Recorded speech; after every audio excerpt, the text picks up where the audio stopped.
Eto na. Eto na ang sagot sa mga arikingking natin. Oh, kung isa ka doon sa maraming arikingking na katulad ko. Alam mo ba kung ano yung mga arikingking?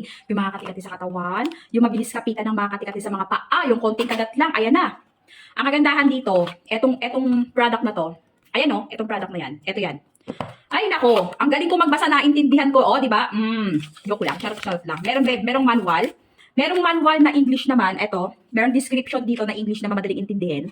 Tapos, Beb, ang kagandahan dyan, Beb, yung may mga, ano ba sa Tagalog to? Sa Bisaya kasi, lanag, yung mga katikati sa paa, tapos may eczema ka, or may mga aliking-king-king ka sa mga singit-singitan, or kung saan-saang parte ng katawan mo. Charing! Eto, yan na. Eto ang sagot. Grabe, bahala kayo kung ayaw nyong maniwala.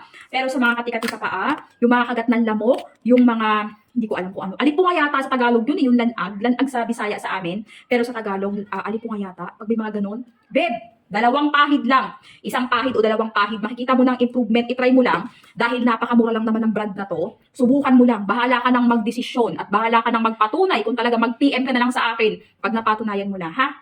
Ilalagay ko yung link dyan sa baba. Highly recommended to. Grabe, maiiyak ka talaga dito. Check mo na.